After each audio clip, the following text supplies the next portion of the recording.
లేకపోతే ఈయన రాసిన లెటర్ కి బీజేపీ రిప్లై ఇస్తుందా అన్న మూమెంట్ లో నరేంద్ర మోడీ గారు లాంటి వారే నా వెనకాల పవన్ జీ ఉన్నారని చెప్పింది మరొకసారి నిరూపిస్తూ ఒక లెటర్ రాశారండి. ఆ లెటర్ ఒక పెద్ద సెన్సేషనల్ అయింది. దాని ఆంతర్యం బీజేపీ జనసేన కలిసి వెళ్తుంది, జనసేన టీడీపీ కలిసి వెళ్తుంది, ఈ ముగ్గురు మొనగాళ్ళలాగా ఒకేసారి దాడి చేయబోతున్నారు, ప్రజాస్వామ్యాన్ని కాపాడతారని. మోడీ గారితో మీటింగ్ ఎప్పుడు? మోడీ గారితో మీటింగ్ ఎప్పుడు పవన్ కళ్యాణ్ గారిది? రజనీ గారు, మోడీ గారితో మీటింగ్ ఎప్పుడు పవన్ కళ్యాణ్ గారిది?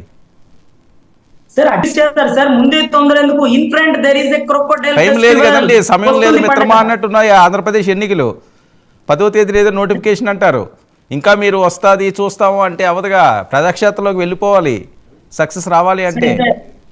ఆల్రెడీ అభ్యర్థుల ఎంపిక ఖరారైపోయింది. ఎవరు ఊహించని వ్యక్తులు అభ్యర్థులుగా రాబోతున్నారు. అది పీకే సర్వే గారితో రానున్న ఎలక్షన్స్ రణరంగంగా జరగబోతుంది. నిష్ణాతులైన వాళ్ళనే, అనర్గళంగా మాట్లాడగలిగిన వాళ్ళనే, చదువుతో కూడిన విద్య ఉన్న వాళ్ళనే, నేర చరిత్ర లేని వాళ్ళనే, రాజకీయ బ్యాక్గ్రౌండ్ ఉన్న వాళ్ళనే మొత్తాన్నిగా తీసుకుంటారు. అభ్యర్థులు ఖరారైపోయింది సార్. సంక్రాంతికి ముందుగానే అభ్యర్థుల ఎంపిక జరగబోతుంది. అదేంటి ఇంకా ఇద్దరు నేతలు మాట్లాడుకోవాలి, ఎవరు అభ్యర్థులో చూడాలి అంటున్నారు, మీరేమైనా ఖరారు అయిపోయిందని స్టేట్మెంట్ ఇస్తున్నారు? సార్ పీకే సర్వే అయిపోయిన వెంటనే అభ్యర్థులు ఖరారు అయిపోతుంది సార్. ఆల్రెడీ అయిపోయిన దాన్ని మళ్ళీ షార్ట్ లిస్ట్ చేసుకుంటారు. షార్ట్ లిస్ట్ ఎందుకంటే వైసీపీలో గోడలు దూకే వాళ్ళు ఉన్నారు కదా. గోడలు దూకే వాళ్ళు ఉన్నప్పుడు చివరాఖరులో ఇతనికి ఇద్దామన్న సీటు త్యాగం చేసే త్యాగమూర్తులు ఉంటారు ఆ టయానికి పాపం. అటువంటి సీట్ల కోసం ఇంకెవరెవరు గోడ దూకడానికి సిద్ధంగా ఉన్నారు అన్న దానికోసం కొన్ని సీట్లు ఖర్చు వేసి అలా పెట్టారు.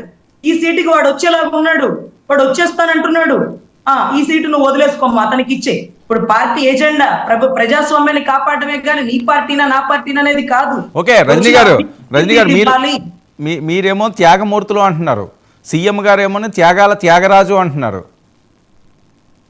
సార్ ఎవరు ఎన్ని త్యాగాలు చేసినా రాజ్యం కోసం, రాజ్యాన్ని గెలుచుకున్నోడు రాజు అయితే రాజ్యాన్ని, రాణిని, బిడ్డని వదిలేసినోడు గౌతమ బుద్ధుడు అవుతాడండి.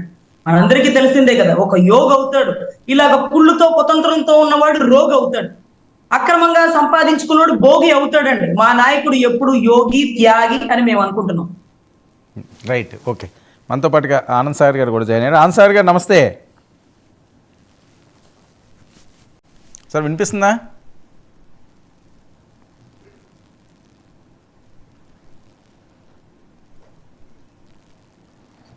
సార్ నమస్కారం. ఓకే ఆనంద్ సార్ గారు, ఏంటి మీ ప్రాంతంలోనే బాగా హాట్గా సాగుతుంటున్నాయి రాజకీయాలు? ఒక పక్క జగన్మోహన్ రెడ్డి గారు, మరో పక్క పవన్ కళ్యాణ్ గారు, మీ నాయకుడు ఏమని కుప్పంలో. మీరు టెన్షన్ పడకండి, కంగారు పడకండి, రొటేట్ చేసుకోండి ఫోన్ని. ఓకే ఓకే చెప్పండి. అదే మీ ప్రాంతంలోనే బాగా వైరల్ అవుతుంది, అది రొటేట్ చేసుకోవాలి. మీరు రెడీ అవుతారా? నేను మళ్ళీ రానా మీ దగ్గరికి? చెప్పండి సార్, చెప్పేస్తారా? చెప్పండి. కాదు, భీమవరంలో జగన్మోహన్ రెడ్డి గారు, కాకినాడలో పవన్ కళ్యాణ్ గారు, కుప్పంలో చంద్రబాబు గారు, ఏం జరుగుతుంది? ఏం జరగదు. ఎన్నికల ప్రక్రియ, ఎన్నికల వేడి ప్రారంభమైందండి. ఆ ఎన్నికల స్టంట్ ప్రారంభమైంది. ఇప్పుడు ఏంటంటే జగన్మోహన్ రెడ్డి గారు ఏదో రకంగా నందిని బంద్ చేయాలని, తమ్మిని బిమ్మి చేయాలని ప్రయత్నం చేస్తున్నాడు. పాప ఆయన హై జంపులు, లాంగ్ జంపులు ఇవన్నీ చేస్తున్నాడు. సర్కస్ స్పీట్లు, తప్పు టమారు విద్యలు, కాశీ మజీ కథలు అన్ని మొదలెడుతున్నాడు.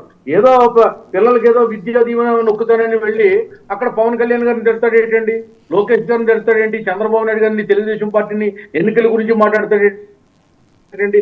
ఎన్నికల గురించి మాట్లాడుకోవాలంటే అతని ఇంట్లో, అతని ప్యాలెస్ లో ఒక ప్రెస్ మీట్ పెట్టుకుని మాట్లాడాలి. తప్పే ఉంది.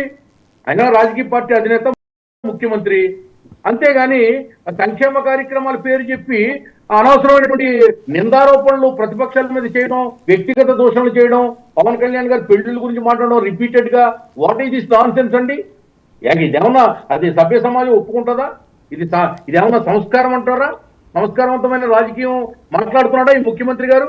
అదే ప్రజలు అసహించుకుంటున్నారు ఈవేళ జగన్మోహన్ రెడ్డి భాష మీద, ఆయన మంత్రులు మాట్లాడిన భాష మీద, ఆయన శాసనసభ్యులు మాట్లాడిన భాష మీద ప్రజల్లో తీవ్రమైనటువంటి నిరసన వెల్లువెత్తింది. ఆ వెల్లువలోంచి ఆయన బయటపడలేకపోతున్నాడు. ఇప్పుడు కుండ మార్పులు అంటున్నాడు, అక్కడ తీసి ఇక్కడ, ఇక్కడ తీసి అక్కడ. అందుకే మొన్న మా లోకేష్ గారు అన్నారు, అక్కడ మొన్న ఆ వైజాగ్ లో జరిగినటువంటి ముగింపు సభలో, నా ఇంటి దగ్గర చెత్త తీసుకెళ్లి పక్కింటి దగ్గర పడేస్తే బంగారం అవుతుందా? ఇక్కడ పనిచేయనోడు అక్కడ పనిచేస్తాడా? ఎన్ని కుండ మార్పులు చేసినా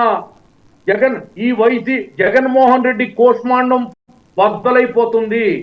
అతని యొక్క కుంభస్థలాన్ని తెలుగుదేశం జనసేన కొట్టబోతున్నాయి.